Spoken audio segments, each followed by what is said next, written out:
같이 읽겠습니다. 여섯째 천사가 나팔을 불매 내가 들으니 하나님과 금 제단 네 뿔에서 한 음성이 나서 나팔 가진 여섯째 천사에게 말하기를 큰 강 유브라데에 결박한 네 천사를 놓으라 하매 네 천사가 놓였으니 그들은 그년 월 1시에 이르러 사람 3분의 1을 죽이기로 준비된 자들이더라. 마병의 수는 2만만이니 내가 그들의 수를 들어노라. 이 같은 환상 가운데 그 말들과 그 위에 탄 자들을 보니 불빛과 자줏빛과 유황빛 오심경이 있고 또 말들의 머리는 사자머리 같고 그 입에서는 불과 연기와 유황이 나오더라.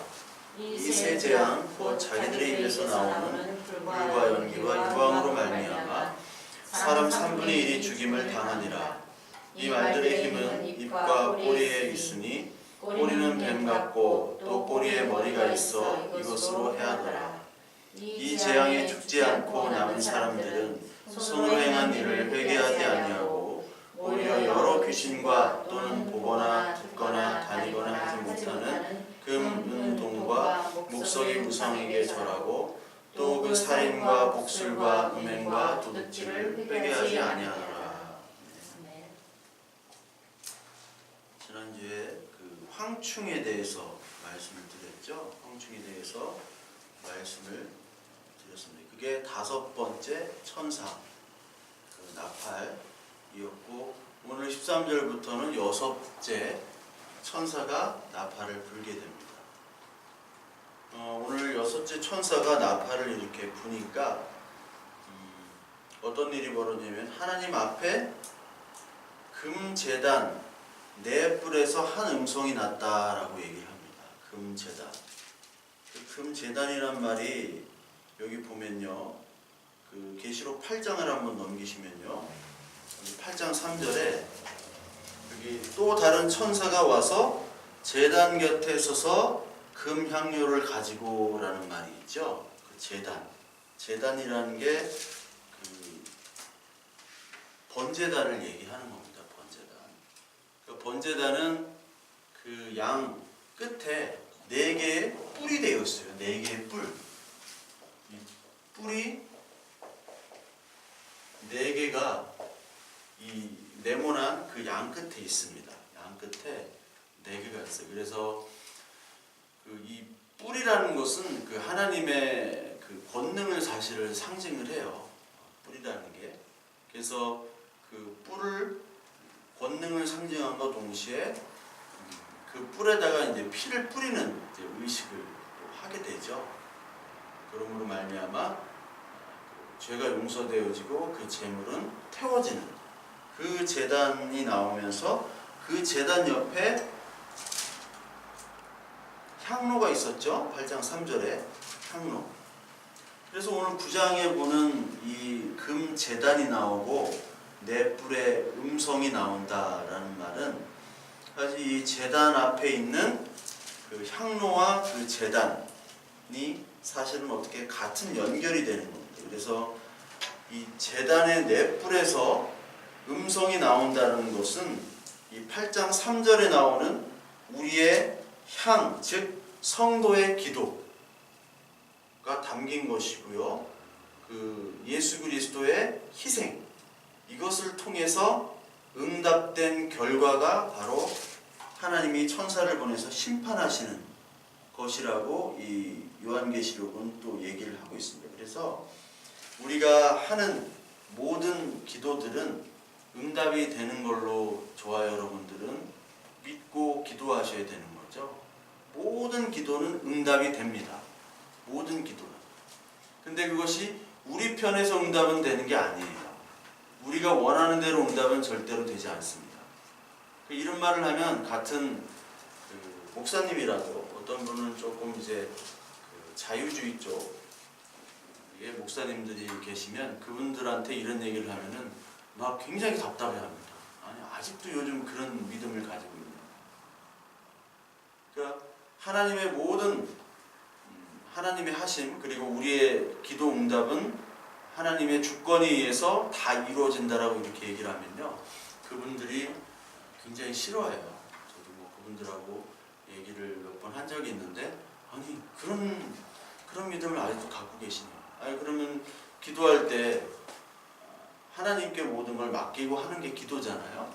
예, 모든 게 맡기고 기도인데 하나님께서 하시는 모든 그 응답들이 하나님의 뜻대로 이루어진다라는 그 믿음을 갖고 기도를 하는 거지, 내 뜻대로. 그러니까 기도의 양이 차고 기도가 뭐 얼마나 더 때를 쓰고 하면은 하나님이 이루어 주신다, 그런 것도 아닐 뿐더러 또한 동시에 하나님, 그분들은 이제 하나님에 대한 기도 응답 자체를, 이제 주권 자체를 이제 믿지 않고 싶어 하시는 거죠.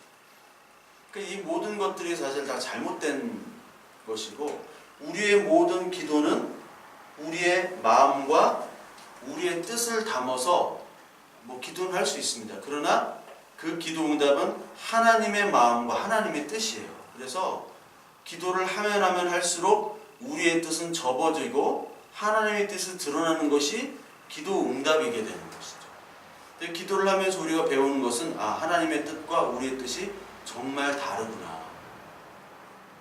그걸 살면서 조금씩 알아가고 있으시잖아요. 저와 여러분들이. 내 뜻은 이거였는데 하나님의 뜻은 이것을 허락치 아니하시는구나. 기도 많이 하면 응답을 준다라고 우리는 다 그렇게 배워왔어요. 그런데 그 기도 응답은 어떤 응답이냐면 내 뜻과 너의 뜻이 얼마나 다른지를 깨닫게 해주시는 겁니다. 그리고 내 뜻이 이러한 뜻이기 때문에 너의 뜻을 접고 내 뜻으로 가져와라 라고 하시는 것이 계속해서 우리의 기도의 응답이에요. 그래서 만약에 오늘 이 기도의 응답, 우리의 금제단에서 나오는 그 기도의 응답, 그 소리가 사실은 우리의 인간으로 볼 때, 세상으로 볼 때는 심판이 없이 하나님의 안에서 행복하게 다 살았으면 좋잖아요. 그렇죠? 예수 그리스도께서 상관없이 내 백성 네 백성 가르는 게 아니라 그냥 그래, 이걸 어떻게 믿겠니? 교회만 가면은 내가 다 뭐 상관없이 그냥 교회만 한 발짝만 들어가면은 예배 한 번만 드리면 내가 다 살려주겠다, 이렇게 하실 수도 있잖아요. 근데 전 국민이, 우리나라 국민은 다 한 발짝씩은 갔을 거예요. 교회에 거의 대부분이. 어렸을 때 뭐 빵 먹으러도 가고, 군대 가면 남자들 다 갑니다. 왜냐면 거기서 먹을 걸 주기 때문에. 또 잘 수가 있어요. 졸 수가 있단 말이에요. 그러니까 다 가는데 그러면 얼마나 좋겠습니까? 그런데 하나님의 뜻은 그 우리의 기도 응답이 아니라, 하나님은 이 음성이, 우리의 기도를 통해서 나오는 음성이 통해서 여섯째 천사를 통해서 이제 심판이 진행되고 있다는 거예요. 그러니까 하나님의 뜻은 우리의 뜻과 달리 심판, 그리고 하나님의 뜻은 반드시 응답된다는 거예요. 아니, 우리의 기도는 하나님이 반드시 응답해 준다는 겁니다. 그래서 오늘 이 천사가, 여섯 천사가 우리의 기도 응답으로 사실 나오는 것이고, 물론 하나님의 뜻이 있지만요. 그래서 여섯 천사가 어떤 일을 하면, 여섯 번째 천사가 유브라데에 결박한 네 천사를 놓아주라라는 말을 합니다. 유브라데에 결박한 네 천사. 근데 이 네 천사는 어떤 천사냐? 15절에 묘사가 되어 있죠. 15절을 읽어보면, 네 천사가 놓였으니 그들은 근연, 월, 욕하는 줄 알았네. 예. 근연, 월, 시, 일시로 해야 되는데, 이게 연개소문 장군인데, 연개소문이 이렇게 해야지, 연개소문이 하면은요, 이게 잘나듯이 근연, 월, 일, 시에 이르러, 그렇죠? 사람 3분의 1을 죽이기로 준비된 자다. 이 넷째 천사는 사람의 3분의 1을 그 정확한 하나님의 시간에 죽이기로 준비됐대요. 그러니까 하나님의 일은 분명하신 거죠. 그 년, 그 월, 그 일시에. 정확하게 하나님은 이 천사, 네 천사라는 건 굳이 따지면 뭐 4명의 천사라는 말이 아니라, 그 네 방향에서 모든 하나님이 동원할 수 있는 모든 그 부리는 종, 그 천사를 동원해서 심판을 하겠다는 거죠. 근데 이 천사가 결박되어 있어요. 결박됐다라는 것은 하나님께서 아직 심판을 하지 않으시고 보존하고 계시는 거죠. 이 땅과 이 사람들을 아직 보존하고 계신다는 말이 결박됐습니다. 근데 결박한 이 천사를 하나님이 풀어주시는 거예요. 왜? 그 날에, 그 월에, 그 시에 심판을 위해서 하나님께서 풀어놓는 겁니다. 그런데 어디에 결박된 천사로 나오냐면 유브라데라는 말이 나옵니다. 유브라데. 여러분 유브라데가 유프라테스라고 배우셨죠? 유프라테스강. 유프라테스인데 이 유프라테라는 말이 성경에서 좀 나옵니다. 어디 나오냐면요. 우리 한번 찾아볼게요. 가까운 계시록부터 한번 보겠습니다. 계시록 16장. 왜 유프라테에다가 결박을 해놓으셨는가? 그 이유는 우리는 모르지만 하여튼 성경을 통해서 한번 추적을 해보자는 거죠. 16장 12절에 한번 보시면요. 같이 한번 읽겠습니다. 또 여섯째 천사가 그 대접을 큰 강 유브라데에 쏟음에 강물이 말라서 동방에서 오는 왕들의 길이 예배되었더라 라는 말이 나옵니다. 자, 여섯째 천사. 여기는 이제 똑같이 오늘 여기는 여섯째 천사 나팔이죠. 그런데 16장에 보면 여섯째 천사가 이제 대접 재앙이라는 거예요.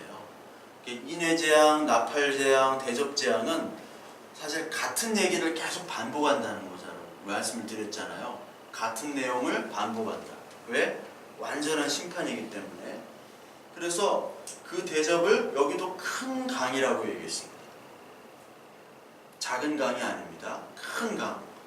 큰 강이라는 거는 옛날 도시마다 강에다가 그 도시를 세웠잖아요. 그리고 물이 많고 그리고 사람이 많은 곳. 그런데 여기 강물이 그 대접을 여기 큰 유프라데에다 쏟으니까 강물이 말라서 동방에서 오는 왕들, 침입자들의 길을 예비를 했다는 거죠.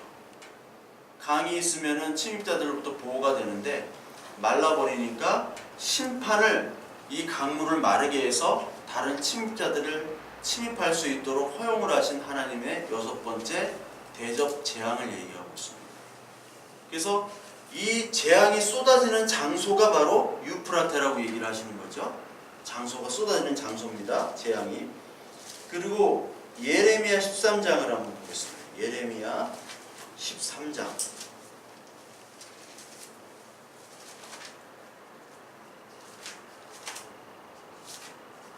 예레미야 13장 1절부터 9절에 보시면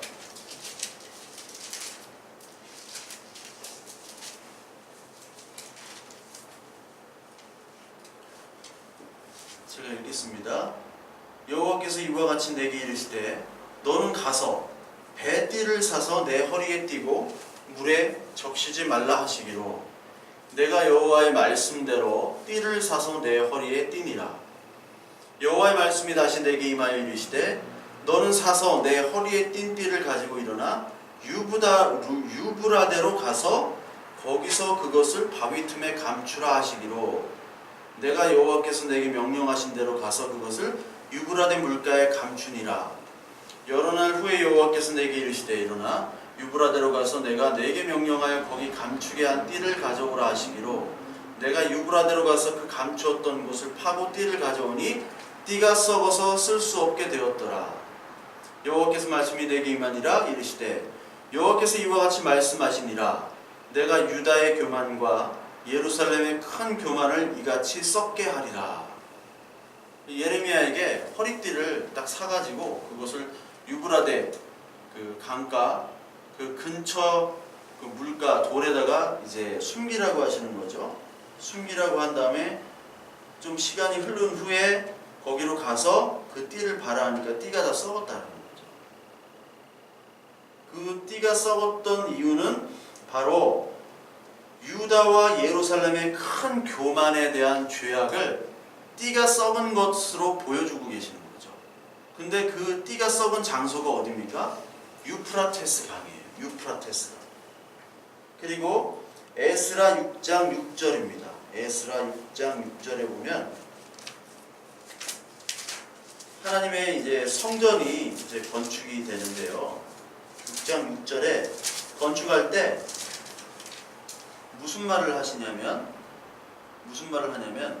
이제 유브라데강 건너편 총독 다드네와 스달보스네와 너희 동관 유브라데강 건너편 아바삭 사람들은 그곳을 멀리하여 하나님의 성전 공사를 막지 말고 유다 총독과 장로들이 하나님의 이 성전을 제자리에 건축하게 하라. 자, 유브라데 강 저쪽에 있는 사람들은 우리가 이 성전 공사를 하는데 관여하지 말라는 얘기입니다.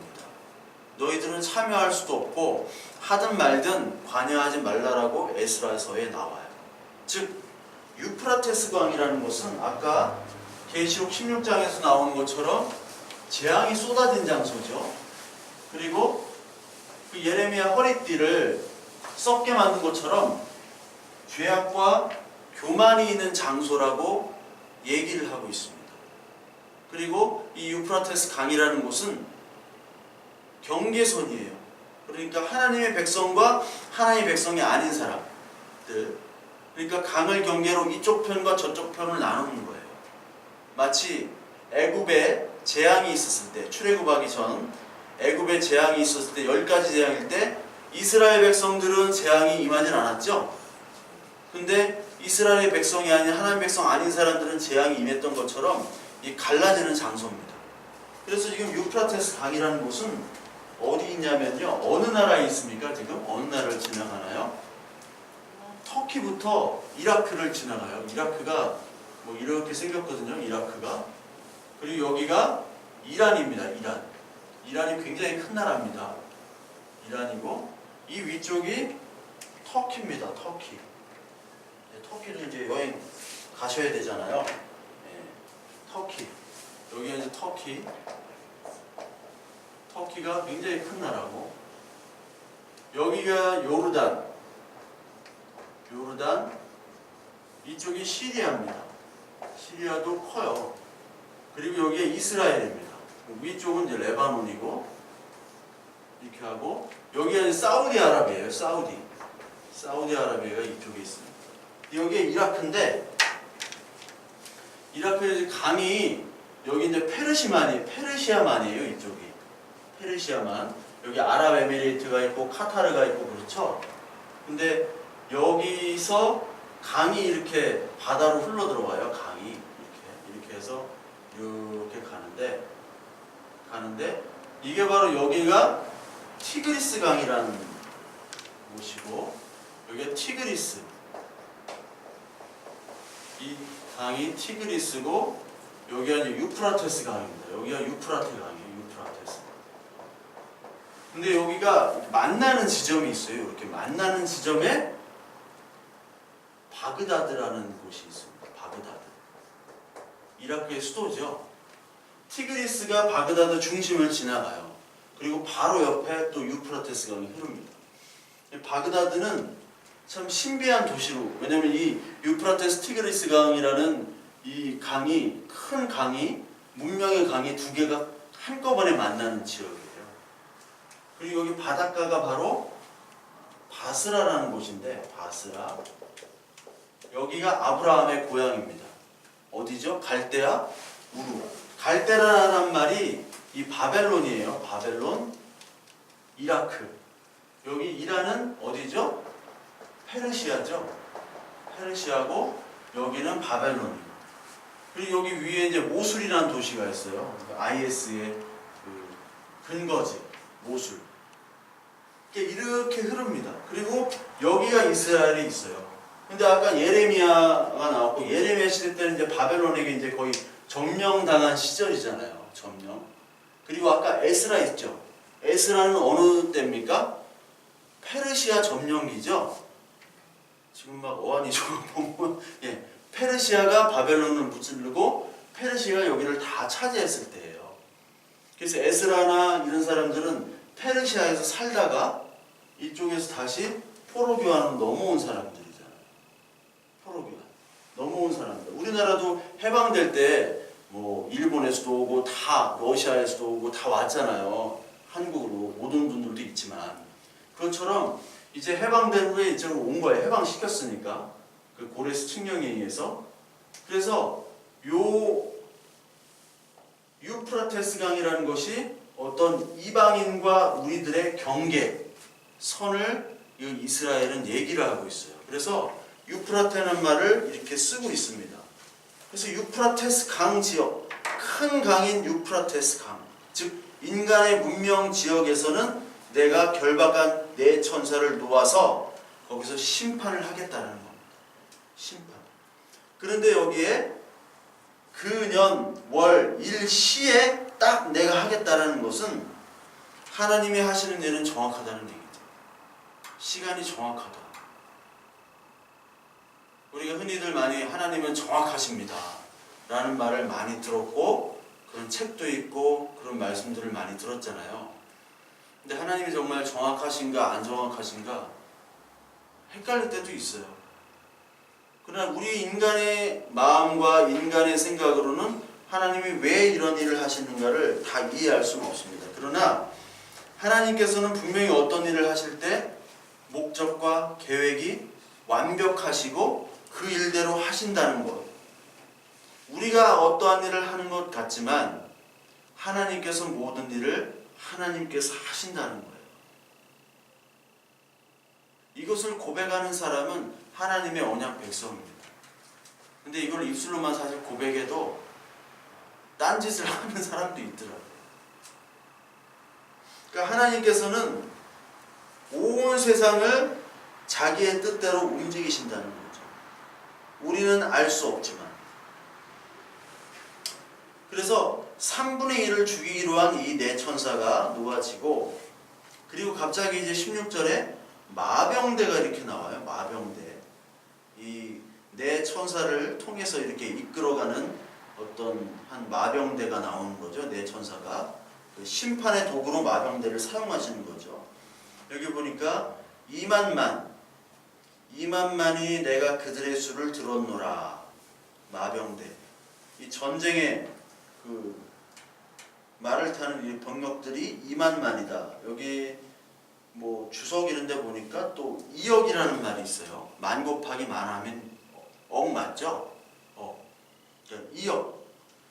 그 2억이라는 어떤 좀 상징이잖아요. 2억이라는 큰 군대는 동원할 수가 없습니다. 그런데 이 세대주의라고 하는 분들하고 또 세대주의 심판 종말론이 우리나라 교회에 대부분 뿌리 깊이 박혀 있습니다. 그래가지고 많은 교회 목사님들이 이 2억이나 되는 군대가 실제로 제3차 세계대전을 일으킨다 해가지고 2억이나 되는 군대가 없어요.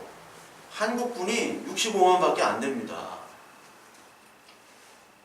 그 전 인민의 군인화하는 북한도요 300만 명이 안 돼요. 군인이 300만 명이 200몇만 명이에요. 중국군도 그렇고. 그래서 2억을 하면 뭐 러시아 인구다 거기다 뭐를 합친다 이렇게 막 이상한 얘기를 하는데 그게 아니라 그냥 그만큼 많은 숫자를 통해서 심판하신다는 얘기죠. 그러면서 여기에 또 환상을 또 보는데요. 그 말들과 그 위에 탄 자들, 즉 마병대를 상징하는 거죠. 마병대를 보니까 불빛과 자줏빛과 유황빛 호심경이 있고 말들의 머리는 사자 같고 그 잎에서는 불과 연기와 유황이 나오더라.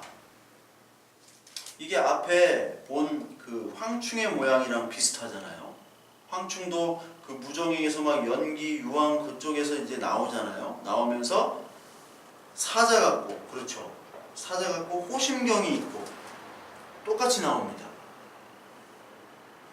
그러니까 이 황충도 심판의 도구로 얘기를 했지만 여기 나오는 마병대, 말탄 그 말도 똑같이 심판의 도구로 똑같은 묘사를 하고 있습니다. 그러면서 불과 연기와 유황이 나온다라는 말을 해요. 불과 연기와 유황.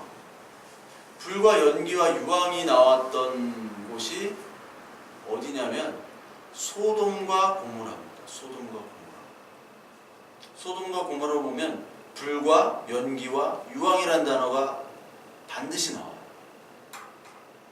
그러니까 이 소돔과 고모라를 연상시키면 돼요. 왜냐면 심판이 이루어지는 장소가 바로 불과 연기와 유황이 나온다는 겁니다. 그리고 이 말들이 어떻게 또 생겼느냐? 여기 보니까 말들의 힘은 입과 꼬리에 있으니 꼬리는 뱀 같고 또 꼬리에 머리가 있어 이것으로 해하더라. 한번 상상을 하시면 돼요. 말들의 힘은 어디에서 나오냐면 입과 꼬리에 있는데 꼬리는 뱀이죠. 꼬리에 뱀같이 이렇게 있대요. 그리고 그 뱀 끝에 꼬리 끝에 머리가 있는 거죠. 뱀은 지혜로운 그런 상징이잖아요. 그러면서 우리를 유혹하는 상징. 거기다가 머리는 지능을 얘기합니다. 즉 이들의 그 심판은 바로 입과 지혜로운 꼬리 감춰져 있는, 입에서는 지혜로운 말을 하죠. 그리고 보기에는 사자 같죠. 막 여기 사자로 나오잖아요. 사자 머리 같은, 말들의 머리는 말이 머리가 사자로 돼 있고 꼬리는 뱀이 돼 있고 꼬리 끝에는 사람 머리 모양을 한 그 말이 나오는 겁니다. 즉 어떨 때는 사람을 죽이기도 하고요. 잔인하게. 그리고 어떨 때는 지혜로운 말로 파멸의 길로 이끄는 그런 짐승을 표현하고 있어요. 그래서 감추어진 잔인함으로 인간들을 심판하고 여기 사람 3분의 1을 죽임을 당하게 만드는 겁니다. 어떤 사람을 죽임을 당해요? 하나님의 언약이 아닌 유프라테스 강을 의존하며 사는 사람들, 즉 애굽의 나일강을 의존하는 사람들이고요. 그리고 인간의 땅을 의지하는 사람들입니다.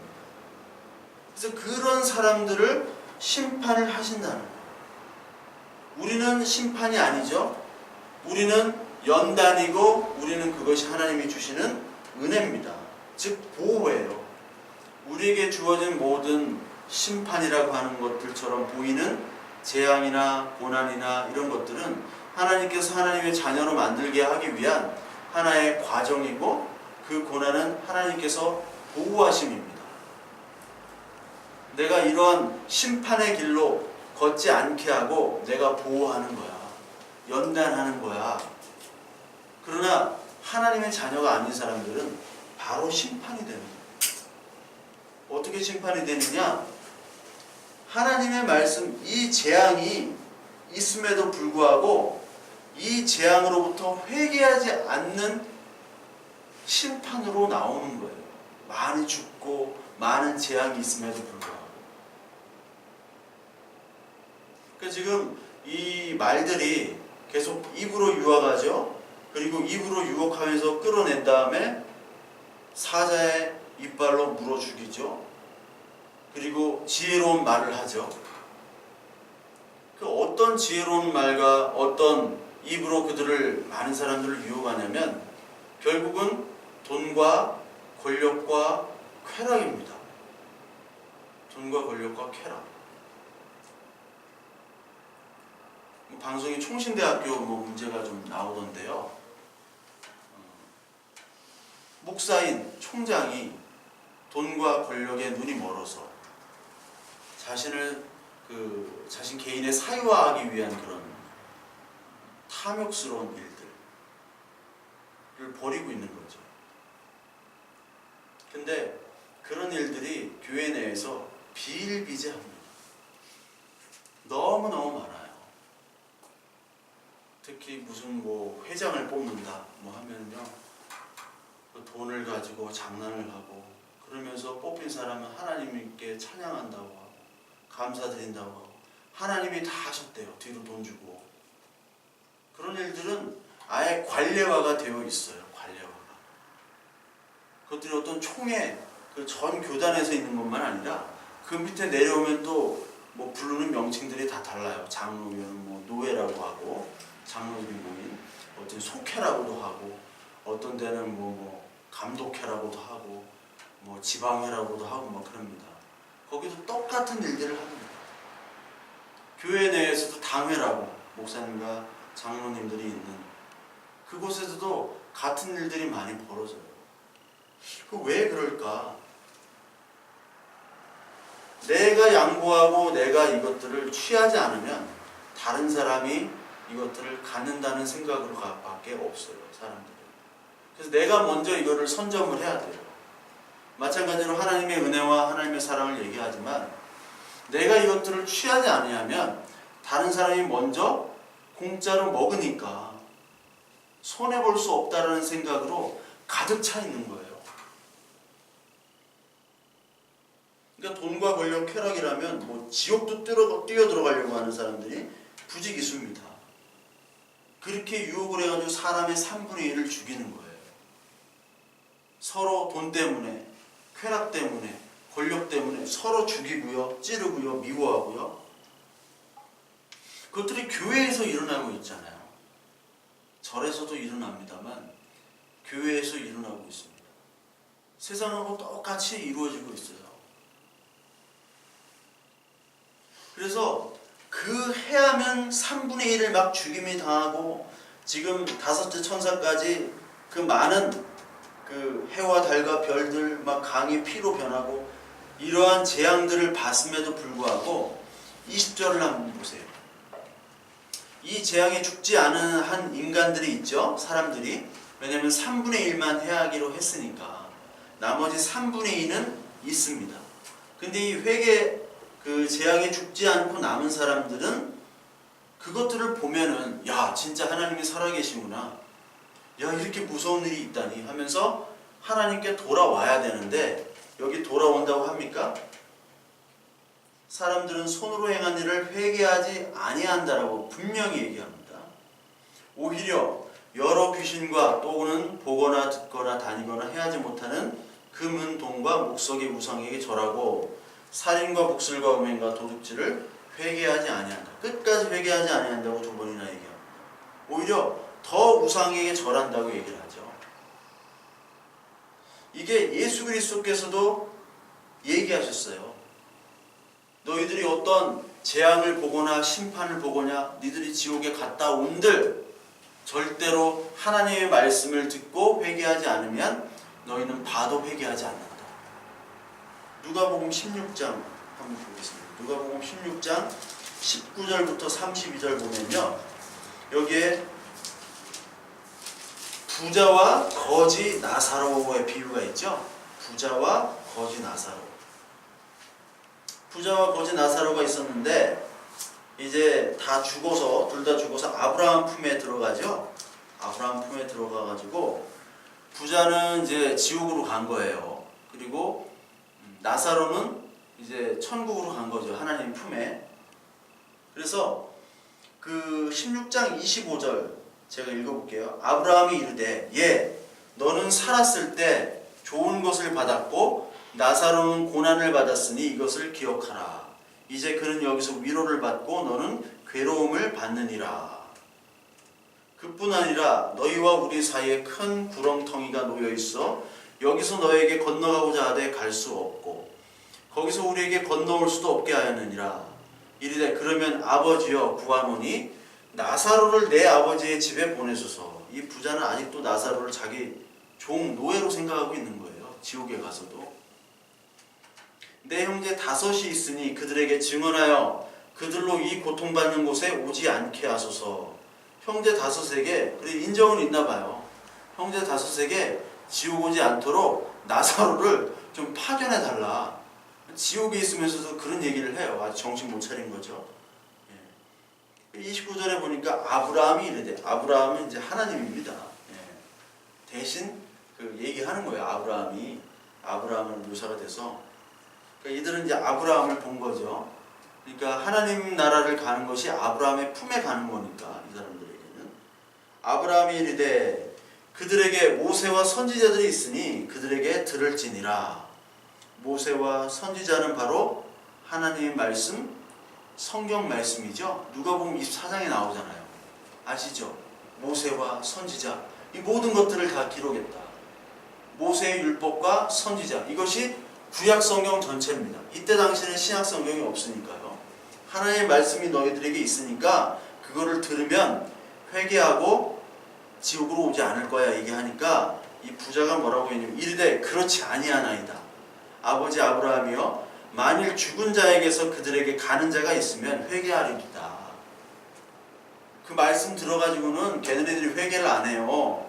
하나님, 아브라함이요, 죽은 자가 진짜 가면 그들이 죽은 자가 살아온 것을 기이 여겨서 믿고 분명히 회개하고 이쪽으로 오지 않겠습니다. 얘기하니까 이르되 모세와 선지자들에게 듣지 아니하면 비록 죽은 자 가운데서 살아나는 자가 있을지라도 권함을 받지 아니하리라 하였다 하시니라. 참 어려워요. 권함을 받지 아니하리라 하였다 하시니라. 누가 이렇게 성경을 이렇게 썼는지 참 대단한 본인 것 같아요. 이게 죽은 자가 살아나는 걸 보더라도 모세와 선지자에게 말씀을 듣지 아니하면, 그 말씀에 순종하지 아니하면 회개 안 한다 그거예요. 심판을 봐도요, 사람이 막 죽어가고요, 이 세상에 재앙이 떨어지는 걸 봐도 내 집에 있는 돈과 가치 있는 것들을 움켜쥐어야 돼요. 그것이 세상이 무너지는데 아무 가치가 없을지라도 그 탐욕과 쾌락과 그 돈과 그것들을 절대로 포기하지 못합니다. 사람들이 그래요. 사람들이. 그래서 우리도 포기를 하지 못하니까 우리 자녀들도 포기하도록 하나님이 다 부셔버리는 거예요. 우리를. 이 유프라테 저쪽 편을 다 부셔버리는 거예요. 아예. 근데 이쪽 편은 이 부셔도 회개를 안 하고 계속 우리 힘으로 할 수 있다는 거고, 유프라테스 이쪽 편 하나님의 언약 백성들은 이쪽을 보고서 회개하도록 하나님께서 우리의 마음을 바꿔주시는 거죠. 그래서 이 나머지 3분의 2 사람들이 회개하지 않고 오히려 귀신과 금과 은과 동의 우상을 절했다. 음행과 도둑질, 살인을 계속해서 즐겼다는 거죠. 우리 인간의 모습이 바로 그겁니다. 인간의 모습. 그런데 오늘 9장 21절 얘기했잖아요. 그런데요, 여러분 요한계시록 11장 한번 보시면요, 11장을 보시면 큰 제목이 두 증인이고요. 그리고 11장 10절을 한번 11장 13절 13절을 한번 보세요. 11장 13절 우리 같이 한번 읽어볼까요? 큰 지진이 나서 성 10분의 1이 무너지고 지진에 죽은 사람이 7천이라.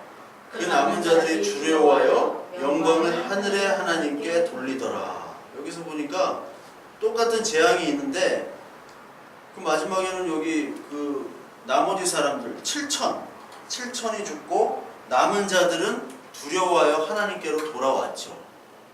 돌아온 겁니다. 하나님께. 그렇죠. 어떻게 돌아왔을까요? 이들이. 물론 하나님의 백성이니까 돌아왔는데 똑같은 저쪽 백성 아니에요. 하나님이 그 유브라테에 있는 백성이었잖아요. 물론 하나님의 그 안에 있는 하나님의 백성이지만 어떻게 돌아왔냐면 바로 두 증인에 의해서 사실 돌아온 겁니다. 두 증인. 두 증인은 바로 교회를 얘기하는 거죠. 교회. 우리 교회는 증인의 삶을 사는 거잖아요. 하나님 말씀을 전하는 삶. 증인이 전해야 되는 거죠. 이 하나님의 말씀을. 심판을 전해야 되고 하나님의 은혜를 전해야 되는 겁니다. 증인의 역할입니다. 그런데 이 증인이 전하긴 전하지만 결국은 하나님이 하시는 거예요.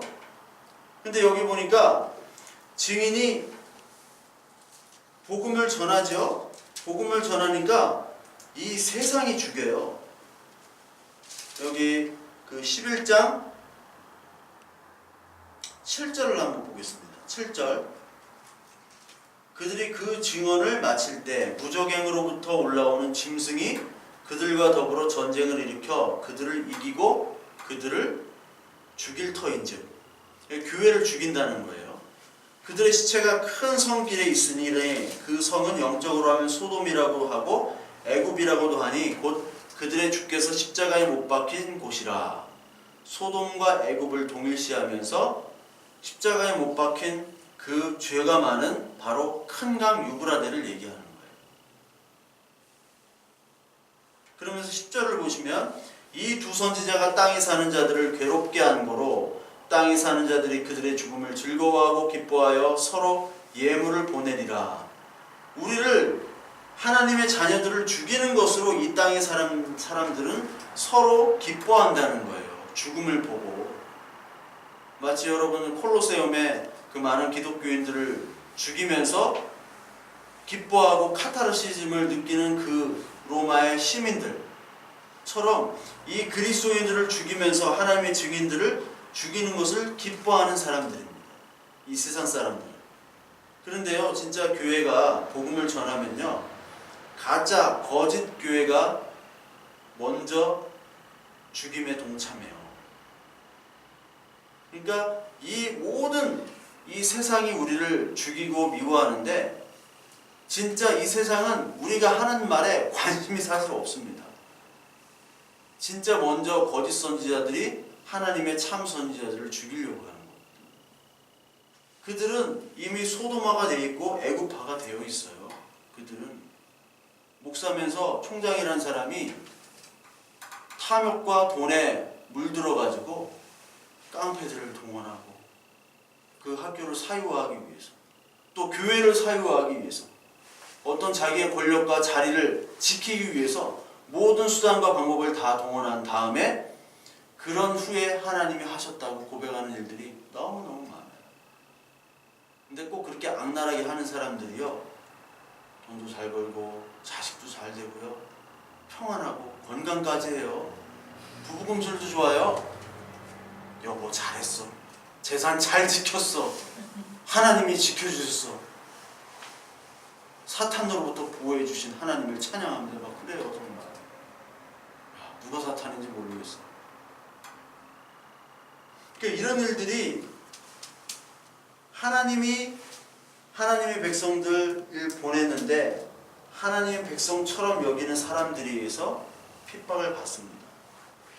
근데 이렇게 하나님의 말씀을 증거하니까 13절에 돌아오는 거예요.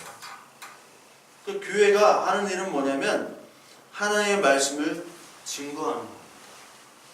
하나님의 말씀. 근데 여기에 사실 실패했어요. 하나님의 말씀이 아닌 다른 말씀을 증거하잖아요. 교회가 여러 가지 아무 말 대잔치를 하잖아요. 거기서 실패한 겁니다. 일단 첫 번째로 실패했어요. 그리고 그 말씀을 우리가 순종하는데도 실패했죠.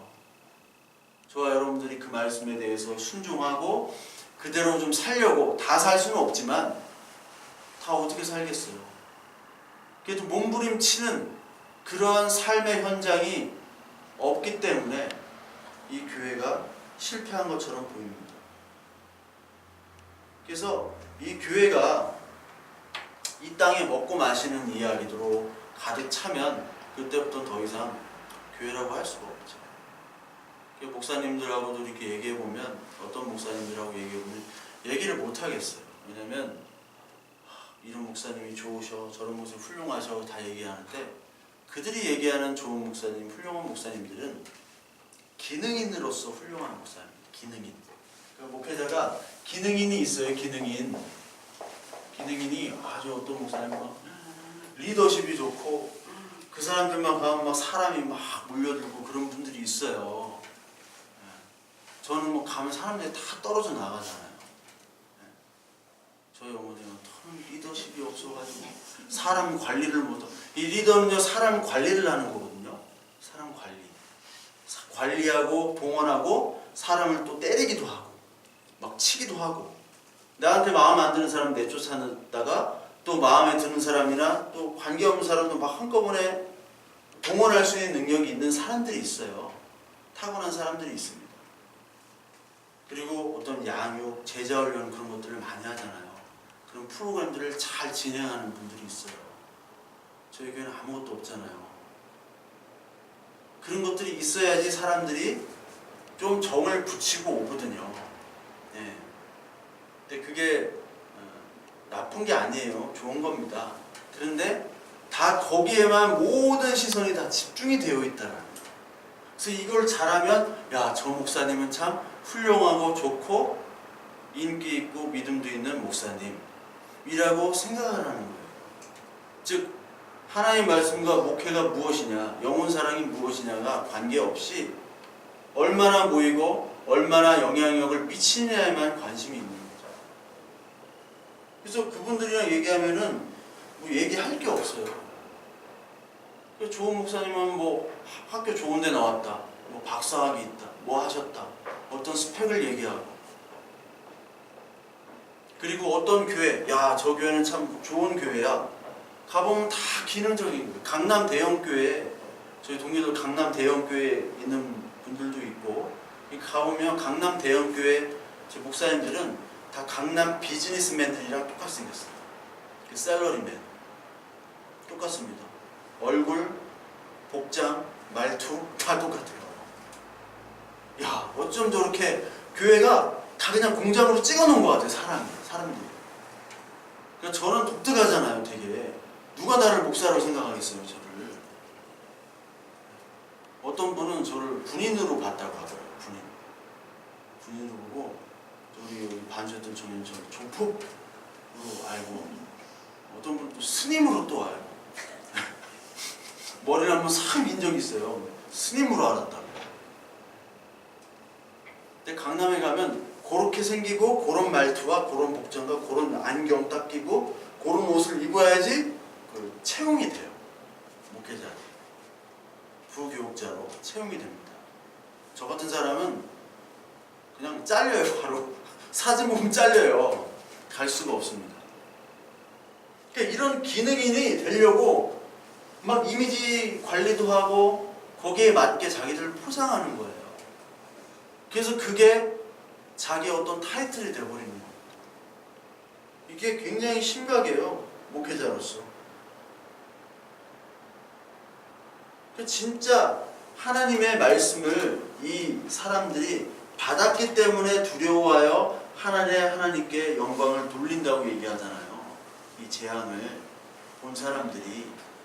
근데 이 사람들이 변화할 수 있었던 것은 두 증인이 죽으면서까지, 이 두 증인은 죽는 역할이잖아요. 교회는 죽으면서까지 하나님의 말씀을 증거했기 때문에 이 사람들이 변화하는 거예요.